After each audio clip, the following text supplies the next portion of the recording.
பொள்ளாச்சி பாலியல் வன்கொடுமை வழக்கில் மே 13ஆம் தேதி தீர்ப்பு வழங்கப்பட இருக்கிறது. இது தொடர்பான விவரங்களை செய்தியாளர் குருசாமி வழங்க கேட்கலாம். குருசாமி, விவரங்கள் பகிர்ந்துக்கலாம்.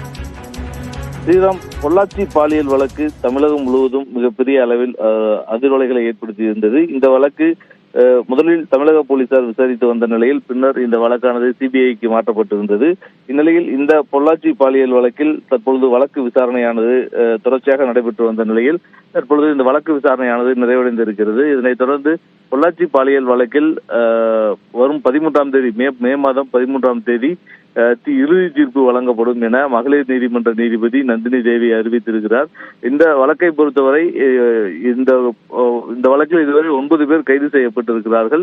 8 பெண்கள் நேரடியாக பாதிக்கப்பட்ட பெண்கள் இதில் நேரடியாக நீதிமன்றத்தில் ஆஜராகி தங்களுக்கு ஏற்பட்ட பாதிப்புகள் குறித்து நீதிமன்றத்தில் மூடப்பட்ட நீதிமன்ற அறைகளுக்குள் இருந்து தங்களுக்கு ஏற்பட்ட பாதிப்புகளை தெரிவித்திருக்கிறார்கள். இந்நிலையில் தற்பொழுது வழக்கு விசாரணை அனைத்துமே மிக கான்பிடென்ஷியலாக நடத்தப்பட்டது. மூடப்பட்ட நீதிமன்ற அறைகளிலேயே தொடர்ச்சியாக இந்த விசாரணையானது நடத்தப்பட்டு வந்த நிலையில் தற்பொழுது இந்த விசாரணையானது நிறைவடைந்திருக்கிறது.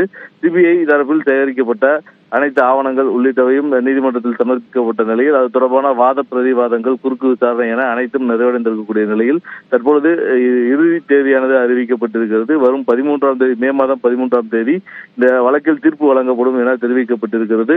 இந்த தீர்ப்பு மிகப்பெரிய அளவில் ஒரு பெரிய எதிர்பார்ப்புகளை ஏற்படுத்தி இருக்கிறது. கடந்த அதிமுக ஆட்சியின் பொழுது நடந்த இந்த பொள்ளாச்சி பாலியல் வழக்கு அடுத்தடுத்து பல்வேறு அரசியல் ரீதியாகவும் பல்வேறு விளைவுகளை ஏற்படுத்தியிருக்கிறது. இந்நிலையில் தற்பொழுது இந்த வழக்கில் தீர்ப்பானது வரும் 13ஆம் தேதி வெளியிடப்படும் என்று தெரிவிக்கப்பட்டிருப்பது மிகப்பெரிய அளவில் எதிர்பார்ப்பை ஏற்படுத்தி இருக்கிறது. இதில் சம்பந்தப்பட்ட குற்றவாளிகளுக்கு கடுமையான தண்டனை கிடைக்கும் என்பது பாதிக்கப்பட்ட தரப்பினர் மற்றும் பொதுமக்களது எதிர்பார்ப்பாக இருக்கிறது. ஸ்ரீராம், தகவல்களை வழங்கியதற்கு நன்றி குருசாமி.